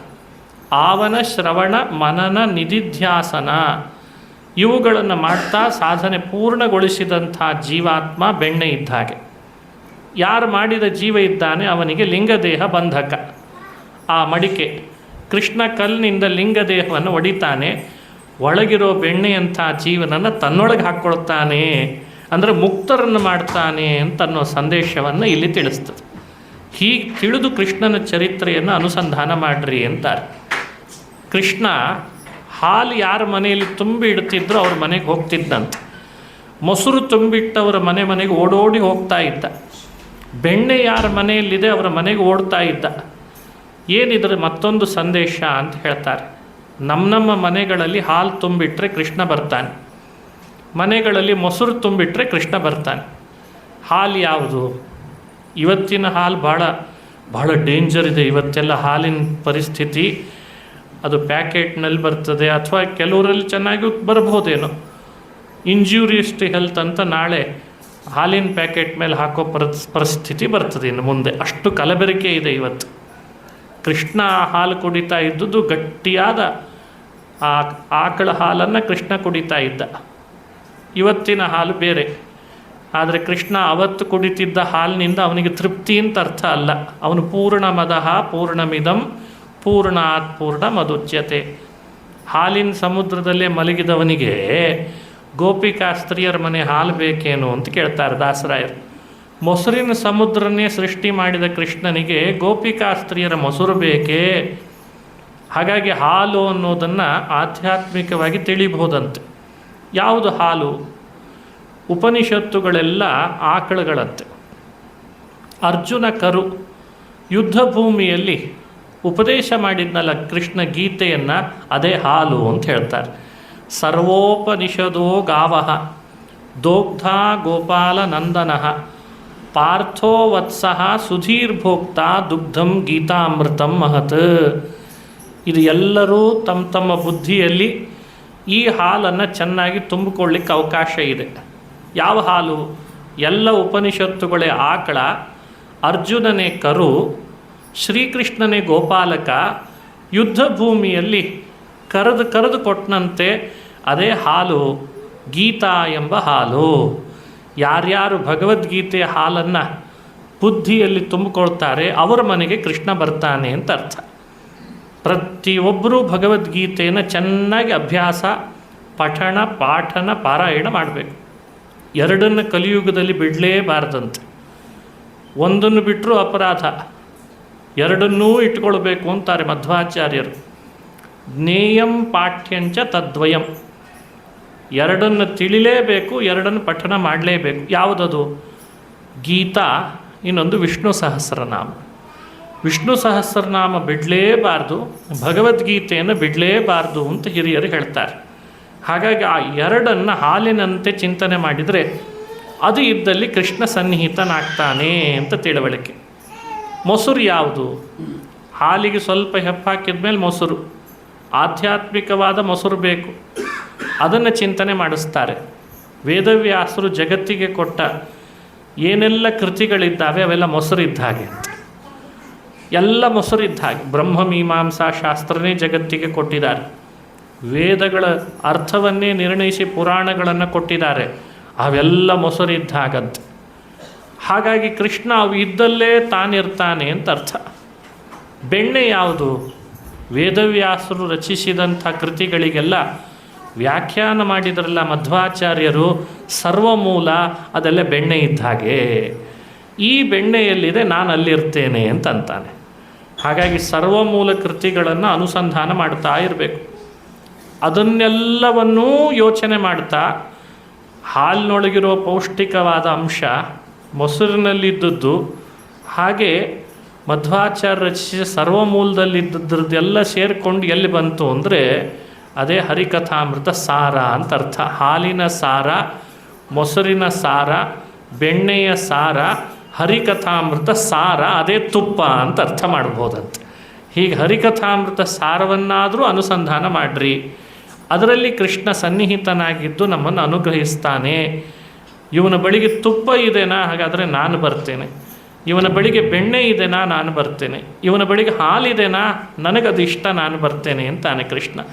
ಹೀಗೆ ಹಾಲು ಮೊಸರು ಬೆಣ್ಣೆಗಳನ್ನು ಇವತ್ತಿನ ದೃಷ್ಟಿಯ ಆಧ್ಯಾತ್ಮಿಕವಾಗಿ ತಿಳಿದು ಶ್ರೀಕೃಷ್ಣ ನಮ್ಮ ಮನೆಗೆ ಬಂದು ನಮ್ಮನ್ನು ಅನುಗ್ರಹಿಸಬೇಕು ಅಂತಾದರೆ ಗೋಪಿಕೆಯರಂತೆ ಇದನ್ನೆಲ್ಲ ತಲೆಯಲ್ಲಿ ತುಂಬಿಕೊಳ್ಳಿ ಅಂತ ಅಭಿಪ್ರಾಯವನ್ನು ವ್ಯಾಖ್ಯಾನ ಮಾಡ್ತಾರೆ. ಇನ್ನು ಹಾಲು ಮೊಸರು ಬೆಣ್ಣೆಗಳನ್ನೆಲ್ಲ ಕದ್ದದ್ರ ಕಥೆ ಬಹಳ ವಿಸ್ತಾರ ಭಾಗವತದಲ್ಲಿ. ಅದನ್ನು ತಿಳಿಸೋದು ಒಂದು ಮುಖ. ಕೃಷ್ಣನ ಕಥೆಗೆ ಎರಡು ರೀತಿಯಾದ ವಿಭಾಗ ಇದೆ. ಒಂದು ಇಷ್ಟಪ್ರಾಪ್ತಿ, ಇನ್ನೊಂದು ಅನಿಷ್ಟ ನಿವೃತ್ತಿ ಅಂತ ಹೇಳ್ತಾರೆ. ಯಾವ್ಯಾವ ಕಥೆ ಕೇಳ್ತೇವೆ ಕೃಷ್ಣಂದು ಈ ಮುಖವಾಗಿಯೇ ನೋಡ್ಬೋದಂತ. ನಮಗೊಂದು ಅಭಿಲಾಷೆ ಇದೆ, ಭೂಮಿಯಲ್ಲಿ ಹುಟ್ಟಿದ ಮೇಲೆ ಅಭಿಲಾಷೆಗಳಿದ್ದೇ ಇರ್ತವೆ. ನಮಗೆ ಅರ್ಹತೆ ಇದ್ದದ್ದನ್ನೇ ಅಭಿಲಾಷೆ ಪಡಬೇಕಂತ. ನಮಗೆ ಯಾವುದು ಅರ್ಹತೆ ಇಲ್ವೋ ಅದರ ಅಭಿಲಾಷೆ ಪಡಬಾರ್ದು. ಅರ್ಹತೆ ಇದ್ದು ಅಭಿಲಾಷೆ ಪಡುವಾಗ ಅದು ಸಿಗ್ತಿರಲ್ಲ, ನಮ್ಮ ಪ್ರಯತ್ನದಿಂದ ಸಾಧ್ಯವಾಗ್ತಿರಲ್ಲ ಪಡೀಲಿಕ್ಕೆ. ಮನುಷ್ಯ ಅಂದಮೇಲೆ ಭೂಮಿಗೆ ಬಂದಾಗ ಅವನ ಅಭಿಲಾಷೆಗಳೆಲ್ಲ ಎಷ್ಟೋ ಇರ್ತವೆ, ಆದರೆ ಅದು ಪೂರೈಸ್ಕೊಳ್ಳಿಕ್ಕೆ ಆಗ್ತಿರಲ್ಲ. ಅರ್ಹವಾದದ್ದೇ. ಮನುಷ್ಯ ಭೂಮಿಗೆ ಬಂದ ಮೇಲೆ ಒಂದು ಒಳ್ಳೆ ಕೆಲಸ ಸಿಗಲಿ ಅಂತ ಅಭಿಲಾಷೆ, ತಪ್ಪೇ? ಅದು ತಪ್ಪಲ್ಲ. ವಿವಾಹ ಆಗಲಿ, ಮಕ್ಕಳಾಗಲಿ, ಒಂದೊಳ್ಳೆ ಮನೆ ಕಟ್ಟಿಸ್ಲಿ, ಒಂದು ವಾಹನ ಖರೀದಿ ಮಾಡಲಿ, ಇದು ಯಾರಿಗೂ ತೊಂದರೆ ಕೊಡುವ ಅಭಿಲಾಷೆಗಳಲ್ಲ. ಅಲ್ಲ, ಅವ್ರ ತಲೆ ಒಡಿಲಿ, ಇವ್ರ ಕಾಲು ಮುರಿಲಿ, ಇಂಥವೆಲ್ಲ ಬಂದಿಲ್ಲ ತಾನೆ. ಈ ಅಭಿಲಾಷೆಗಳು ಇಟ್ಕೊಂಡಿಲ್ಲಲ್ಲ, ವ್ಯತ್ಯಾಸ ಆಗ್ತದೆ. ಹಾಗಾಗಿ ಯೋಗ್ಯವಾದ ಅಭಿಲಾಷೆಗಳನ್ನು ಪೂರೈಸ್ಕೊಳ್ಳಿಕ್ಕೆ ಅವನ ಪ್ರಯತ್ನವು ಸಾಲದಾದಾಗ ಅವನೇನು ಮಾಡಬೇಕು? ಅದಕ್ಕೆ ಕೃಷ್ಣನ ಇಂಥ ಚರಿತ್ರೆಗಳನ್ನು ಶ್ರವಣ ಮಾಡಬೇಕು, ಇವನ್ನ ಅನುಸಂಧಾನ ಮಾಡಬೇಕು. ಅವಕ್ಕೆ ಇಷ್ಟಪ್ರಾಪ್ತಿ ಅಂತ ಹೇಳ್ತಾರೆ.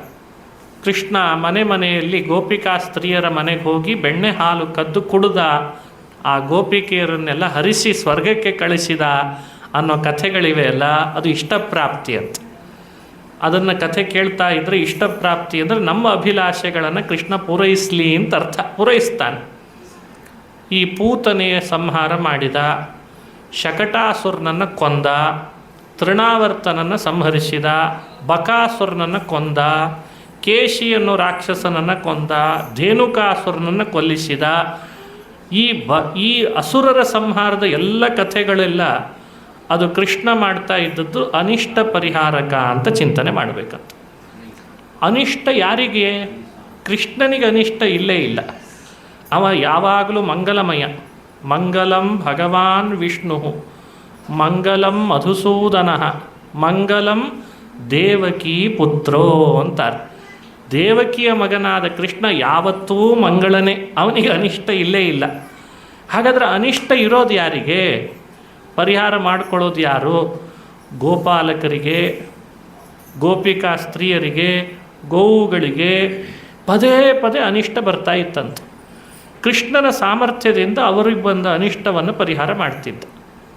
ಪೂತನೆಯಿಂದ ಕೃಷ್ಣನಿಗೆ ಅನಿಷ್ಟ ಅಲ್ಲ, ಪೂತನೆಯಿಂದ ಗೋವುಗಳಿಗೆ ಅನಿಷ್ಟ ಆಯ್ತಂತೆ, ಮಕ್ಕಳಿಗೆ ಅನಿಷ್ಟ ಆಯಿತು. ಏನಾಯಿತು? ಪೂತನೆಯ ದೇಹದಲ್ಲಿ ವಿಚಿತ್ರ ಒಂದು ಶಕ್ತಿ.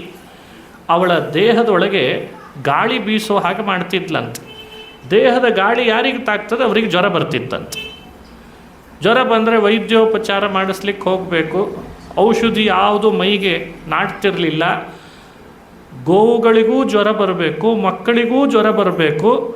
ಕೆಲವೇ ದಿನಗಳಲ್ಲಿ ಆ ಗೋವು ಮಗು ಸಾಯಬೇಕು. ಹೀಗೆ ಪೂತನೆ ಬಾಲಘಾತಿನಿ, ಅವಳು ಬಾಲಗ್ರಹ ಅಂತ ಕರೀತಾರೆ. ಅವಳ ದೃಷ್ಟಿಯೂ ಸುಮಾರಿತ್ತಂತೆ, ಸರಿ ಇರಲಿಲ್ಲ. ಕೆಲವ್ರು ಕಣ್ಣಿನ ದೃಷ್ಟಿ ಭಾಳ ಡೇಂಜರ್ ಅಂತಿರ್ತಾರಲ್ಲ, ಮಕ್ಕಳಿಗೆ ಆಗಾಗ ದೃಷ್ಟಿ ತೆಗಿತಾ ಇರಬೇಕು.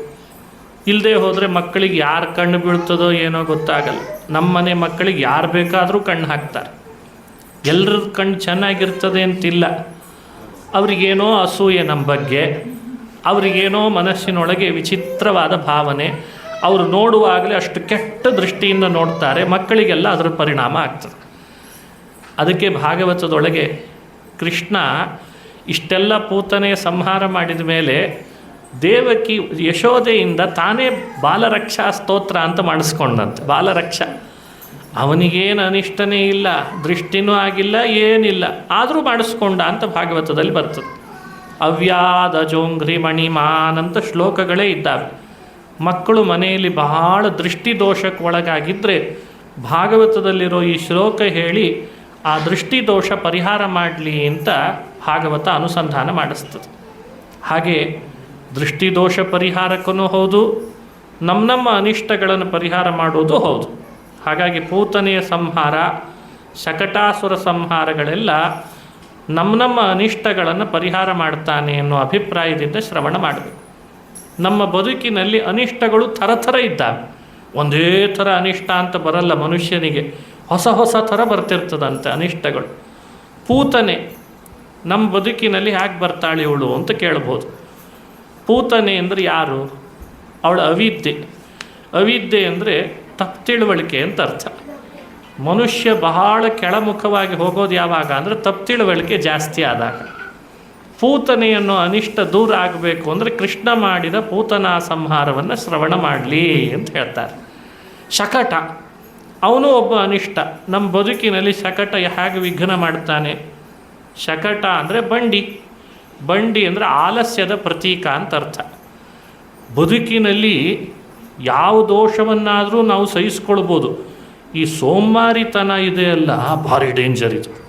ಬೆಳಗ್ಗೆ ಏಳಲಿಕ್ಕೆ ಆಲಸ್ಯ, ಎದ್ದ ಮೇಲೆ ಮನೆ ಕೆಲಸ ಮಾಡುವಾಗಲೋ, ಆಫೀಸಿಗೆ ಕೆಲಸಕ್ಕೆ ಹೋಗುವಾಗಲೋ, ಸ್ನಾನಕ್ಕೆ ಹೋಗುವಾಗಲೋ, ಬಟ್ಟೆ ಹೋಗಿ ಭಾರಿ ಆಲಸ್ಯ.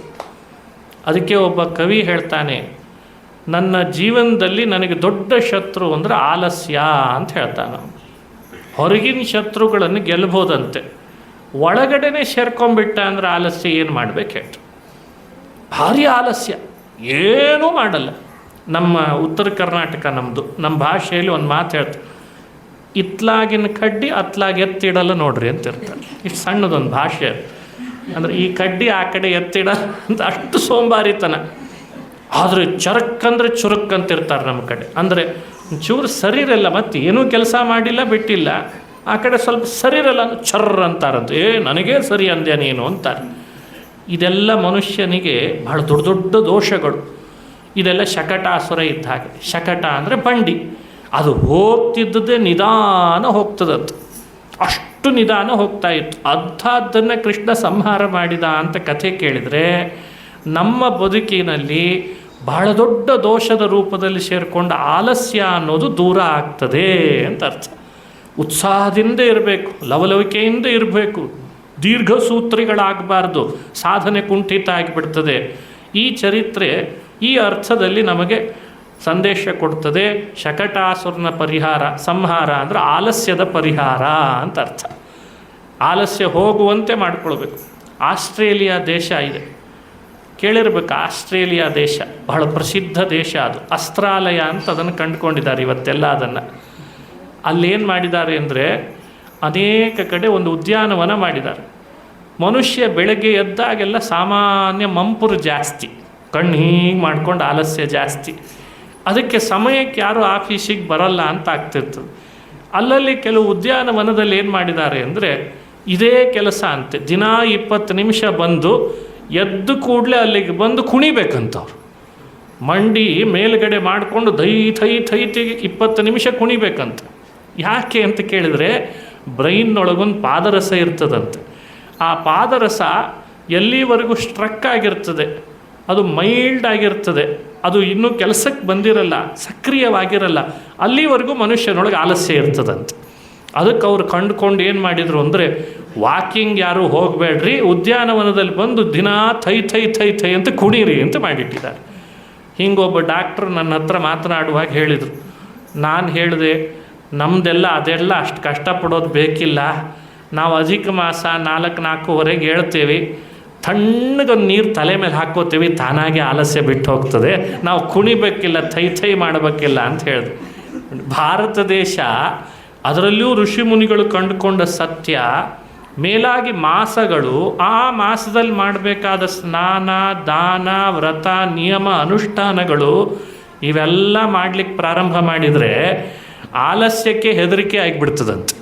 ಯಪ್ಪ ಇವ ಏನು ಮಾಡ್ತಾನೆ ಮಹಾರಾಯ, ನಾನು ಇವನೊಳಗೆ ಸೇರ್ಕೊಳ್ಳಿಕ್ಕೆ ಸಾಧ್ಯ ಇಲ್ಲಪ್ಪ ಅಂತ ಅವನೇ ಓಡಿ ಹೋಗಿಬಿಡ್ತಾನೆ. ಹೀಗೆ ಕೃಷ್ಣನ ಕಥೆ ಕೇಳುವಾಗ ಶಕಟಾಸುರನ ವಧೆ ಅಂದರೆ ನಮ್ಮ ಸಾಧನೆಗೆ ಬಂಧಕವಾದ ಆಲಸ್ಯದ ವಧೆ ಅಂತ ಪ್ರಾರ್ಥನೆ ಮಾಡಿಕೊಳ್ಬೇಕಂತ.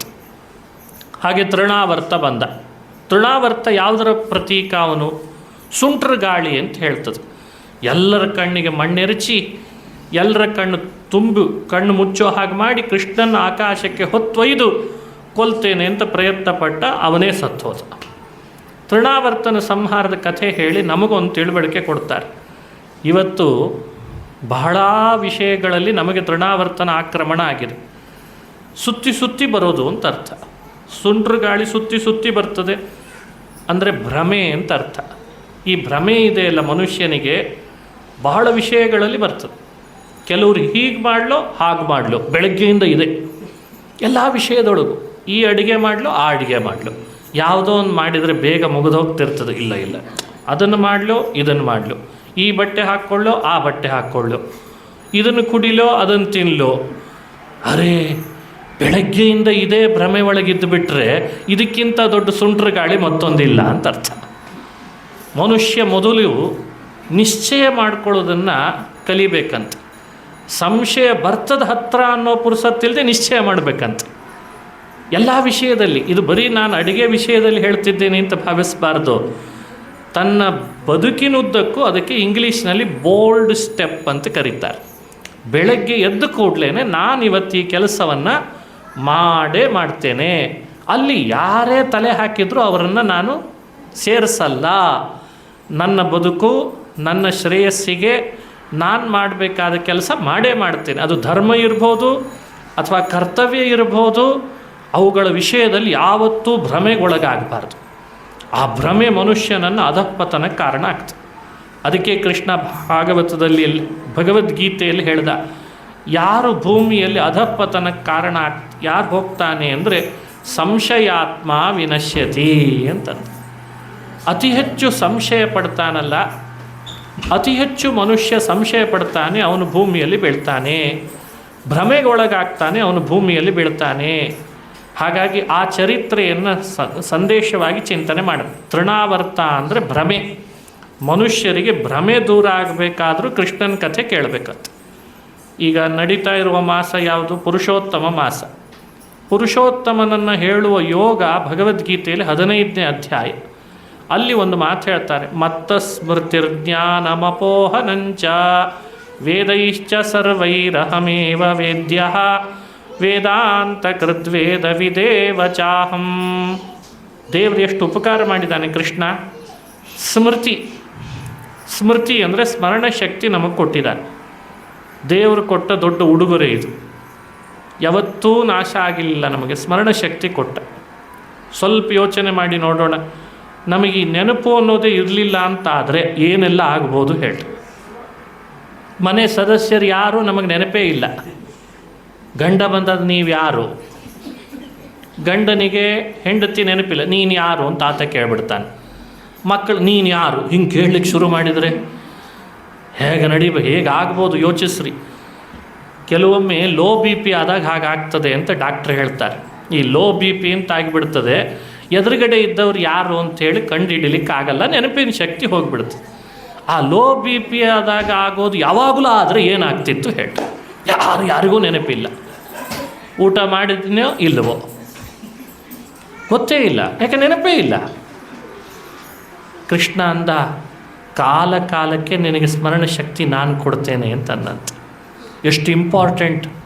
ಅದಕ್ಕೆ ಮತ್ತ ಸ್ಮೃತಿ, ನನ್ನಿಂದ ನಿನಗೆ ಸ್ಮರಣ ಶಕ್ತಿ. ನೋಡಿ, ಪುರುಷೋತ್ತಮನ ಶ್ರೀಹರಿಯ ಮಹಿಮೆ ಇದು. ಜೊತೆಗೆ ಹೇಳ್ದ ಮತ್ತೆ ಎಲ್ಲ ನೆನಪಿದ್ರೂ ಸಮಸ್ಯೆ ಜಾಸ್ತಿ, ಕೆಲವೊಂದು ಮರಿಲೇಬೇಕಾಗ್ತದೆ. ಎಲ್ಲ ನೆನಪಿದ್ದು ಬಿಟ್ಟರೆ, ಉದಾಹರಣೆ ನನಗಿಂತ ಚೆನ್ನಾಗಿ ನಿಮಗೆ ಉದಾಹರಣೆ ಗೊತ್ತಿರ್ತದೆ, ಆದರೂ ಹೇಳಿರ್ತೀನಿ. ಈಗ ಸಣ್ಣ ವಯಸ್ಸಿನಲ್ಲಿ ನಮ್ಮ ಅಪ್ಪ ಅಮ್ಮ ಹೊಡೆದಿರ್ತಾರೆ. ದೊಡ್ಡವರಾದಮೇಲೆ ಅದು ಯಾವಾಗಲೂ ನೆನಪಿದ್ದರೆ ಏನು ಮಾಡ್ತೀವಿ? ಅದು ವಯಸ್ಸು ಸಣ್ಣದಿದ್ದಾಗ ಒಂಚೂರು ತಪ್ಪು ಮಾಡಿದ್ದಕ್ಕೆ ಹೊಡೆದಿರ್ತಾರೆ. ಆ ಹೊಡೆದದ್ದು ಮರ್ತೋಗಿರ್ತದೆ, ತಪ್ಪು ತಿದ್ದುಕೊಂಡಾಗಿರ್ತದೆ. ಈ ದೊಡ್ಡವರಾದಮೇಲೆ ಅದೇ ನೆನಪು ಮತ್ತೆ ಉಳೀತು ಅಂತಂದರೆ ನಾವು ಅಪ್ಪ ಅಮ್ಮನಿಗೆ ಏನು ಮಾಡಬೇಡ ಹೇಳ್ರಿ. ಆವಾಗ ಇಂಥದ್ದೊಂದು ಸಣ್ಣ ಉದಾಹರಣೆ. ಇಂಥವು ಎಷ್ಟೋ ಇದ್ದಾವೆ. ಆ ದೇವ್ರು ಏನು ಮಾಡಿಸ್ತಾನೆ ಅಂದರೆ, ಎಷ್ಟು ಭಾಗ ನೆನಪಿದ್ದದ್ದು ಇರಬೇಕೋ ಇರಿಸಿ ಅಷ್ಟು ಭಾಗವನ್ನು ಮರೆಸ್ತಾನಂತ. ಅದಕ್ಕೆ ಅಪೋಹನ ಅಂತ ಹೆಸರಂತೆ. ಮತ್ತ ಸ್ಮೃತಿ ಮತ್ತಃ ಅಪೋಹನಂಚ. ಯಾವುದನ್ನು ಮರೆಸಬೇಕು, ಯಾವುದನ್ನು ನೆನಪು ಉಳಿಸ್ಬೇಕು, ಯಾವಾಗ ಇವನಿಗೆ ಸ್ಫುರಣ ತಂದು ಕೊಡಬೇಕು ಎಲ್ಲ ಕೃಷ್ಣ ತಂದ ಕೈಯಲ್ಲಿ ಇಟ್ಕೊಂಡಿದ್ದಾನೆ. ಹಾಗೆ ಯಾವಾಗ ಭ್ರಮೆ ಬರೋ ಹಾಗೆ ಮಾಡೋದು, ಯಾವಾಗ ಭ್ರಮೆ ಪರಿಹಾರ ಮಾಡೋದು, ಅದೆಲ್ಲ ತನ್ನ ಶಕ್ತಿ. ಹಾಗಾಗಿ ತೃಣಾವರ್ತನ ಸಂಹಾರ ಮಾಡಿದ ಕೃಷ್ಣ ಅಂದಾಗ ಕೃಷ್ಣನನ್ನು ಬೇಡ್ಕೊಳ್ಬೇಕು. ಕೃಷ್ಣ, ತೃಣಾವರ್ತನಂತೆ ಭ್ರಮೆ ನನ್ನ ಜೀವನದಲ್ಲಿ ಸುಂಟ್ರ ಗಾಳಿಯಾಗಿ ಪದೇ ಪದೇ ಬರೆದಿರಲಿ ಅಂತ ಪ್ರಾರ್ಥನೆ ಮಾಡಿಕೊಳ್ಬೇಕು. ಅಂದರೆ ಜೀವನ ಸುಧಾರಿಸಲಿಕ್ಕೆ ಸಾಧ್ಯ ಆಗ್ತದೆ. ಈ ಅರ್ಥದಲ್ಲಿ ತೃಣಾವರ್ತನ ಸಂಹಾರ ಅನಿಷ್ಟ ಪರಿಹಾರಕ. ಎಷ್ಟು ರಾಕ್ಷಸರನ್ನ ಕೃಷ್ಣ ಕೊಂದಿದ್ದಾನೆ ಬಾಲ್ಯಲೀಲೆಯಲ್ಲಿ ತೋರಿಸ್ತಾ, ಅದೆಲ್ಲ ಒಂದೊಂದು ನಮ್ಮ ಜೀವನಕ್ಕೆ ಪಾಠ. ಎಲ್ಲವೂ ನಮ್ಮ ಜೀವನಕ್ಕೆ ಒಂದು ಪಾಠ. ಹೀಗೆ ನೀವು ಕೇಳದಂತೆ ಮುಂದುವರೆದ ಕಥೆಗಳಲ್ಲೂ ಕೆಲವು ರಾಕ್ಷಸರ ಕೊಂದದ್ದಿದೆ. ಹಾಗೆ ಕೃಷ್ಣ ಅಭೀಷ್ಟಗಳನ್ನು ಪೂರೈಸ್ತಾನೂ ಬಂದಿದ್ದಾನೆ. ಯಾರ್ಯಾರು ಅಭೀಷ್ಟ ಪೂರೈಸಿದ? ಕೃಷ್ಣನೇ ಕಾಳಿಂಗನ ಮೇಲೆ ತುಳಿದ, ಕಾಳಿಂಗ ಮೇಲೆ ನರ್ತನ ಮಾಡಿದ ಕಥೆ ಬರ್ತದೆ. 5ನೇ ವಯಸ್ಸಿಗೆ ಮಾಡಿದ ಕೃಷ್ಣ ಕಾಳಿಂಗ ನರ್ತನ, 5ನೇ ವಯಸ್ಸು. 7ನೇ ವಯಸ್ಸಿಗೆ ಗೋವರ್ಧನವನ್ನು ಉದ್ಧಾರ ಮಾಡಿದ್ದಂತೆ. 8, 10ನೇ ವಯಸ್ಸಿಗೆ ಗೋಪಿಕಾ ಸ್ತ್ರೀಯರ ಜೊತೆಗೆ ರಾಸವಿಹಾರ ಮಾಡಿಬಿಟ್ಟ. ಸಾಧ್ಯನಾ ಸಾಮಾನ್ಯ ಮನುಷ್ಯರಿಗಿದು? ಹಾಗಾಗಿ ಕೃಷ್ಣನ ಕಥೆ ಮತ್ತೆ 2 ರೀತಿಯಿಂದ ವಿಂಗಡಿಸಿ ಹೇಳ್ತಾರೆ ಹಿರಿಯರು. ಕೆಲವು ಕೃಷ್ಣನ ಕಥೆಗಳನ್ನು ಮಾನುಷ ಚರಿತ್ರೆ ಅನ್ನಬೇಕಂತ. ಅಂದರೆ ಮನುಷ್ಯರು ಎಲ್ಲರೂ ಮಾಡ್ಬೋದು. ಈ ಹಾಲು ಕುಡಿಯೋದು, ಮೊಸರು ತಿನ್ನೋದು, ಬೆಣ್ಣೆ ಕದಿಯೋದು, ಇದು ಎಲ್ಲ ಮನುಷ್ಯರು, ಸಣ್ಣ ಸಣ್ಣ ಮಕ್ಕಳು ಮಾಡ್ತವೆ. ಮನೆ ತುಂಬ ಬೆಣ್ಣೆ ಚೆಲ್ಲೋದು, ಇದೆಲ್ಲ ಮಾಡ್ತಾರೆ. ಆದರೆ ಅತಿಮಾನುಷ, ಮಣ್ಣು ತಿಂದ, ಯಾಕೋ ತಿಂದು ಕೃಷ್ಣ ಅಂತ ಯಶೋದೆ ಕೇಳಿದ್ರೆ ಬಾಯಿ ತೆಗಿತಾನೆ, ಬ್ರಹ್ಮಾಂಡ ತೋರಿಸ್ಬಿಟ್ಟ. ಇದು ಮನುಷ್ಯರು ಮಾಡಲಿಕ್ಕಾಗ್ತದಾ? ಇದು ಅತಿಮಾನುಷ. ಹಾವಿನ ಮೇಲೆ ಯಾವ ಹೆಡೆ ಎತ್ತುತ್ತಾನೆ ಅದನ್ನು ತುಳಿದ, ಯಾವ ಹೆಡೆ ಎತ್ತು ನಾನು ಕಾಲಿನಿಂದ ತುಳಿತೇನೆ ಅಂತ ಕುಣಿದ, ಅದೆಲ್ಲ ಅತಿಮಾನುಷ. ಗೋವರ್ಧನ ಪರ್ವತವನ್ನು ಕೈಯಿಂದ ಎತ್ತಿದ, ಅದು ಅತಿಮಾನುಷ, ಮನುಷ್ಯರಿಗೆ ಮಾಡಲಿಕ್ಕಾಗಲ್ಲ. ಅಷ್ಟೇ ಅಲ್ಲ, ಕಾಡಿಗೆ ಹತ್ತಿದ ಬೆಂಕಿಯನ್ನೆಲ್ಲ ಬಾಯಿಂದಲೇ ಕುಡಿದು ಬಿಟ್ಟ. ಬೆಂಕಿ ಯಾರು ಕುಡಿತಾರ್ರಿ? ಬಿಸಿ ನೀರು ಕುಡಿಲಿಕ್ಕಾಗಲ್ಲ ಸರಿಯಾಗಿ, ಇನ್ನು ಬೆಂಕಿ ಕುಡಿತಾರೆ. ಹೀಗೆ ಬೆಂಕಿ ಕುಡಿದದ್ದು ಅದು ಅತಿಮಾನುಷ.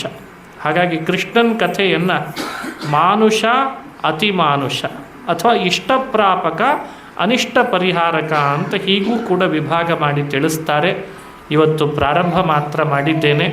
ನಾಳೆ ಇದೇ ಕೃಷ್ಣನ ಕಥೆಯ ಸಂದೇಶದ ಮೂಲಕ ಮುಂದುವರಿಸೋಣ ಅಂತ ಹೇಳ್ತಾ, ಶ್ರೀಕೃಷ್ಣ ಅರ್ಪಣಮಸ್ತು. ಹರಯೇ ನಮಃ, ಹರಯೇ ನಮಃ. ದಿನಾ ಒಂದು ಕೃಷ್ಣನ ಶ್ಲೋಕ ಹೇಳ್ಕೊಡ್ತೀನಿ, ಎಲ್ಲರೂ ಕೂಡ ಅದನ್ನು ಹೇಳಿ ಮುಕ್ತಾಯ ಮಾಡಿಬಿಡೋಣಂತೆ. ಕೃಷ್ಣನ ಸ್ತೋತ್ರ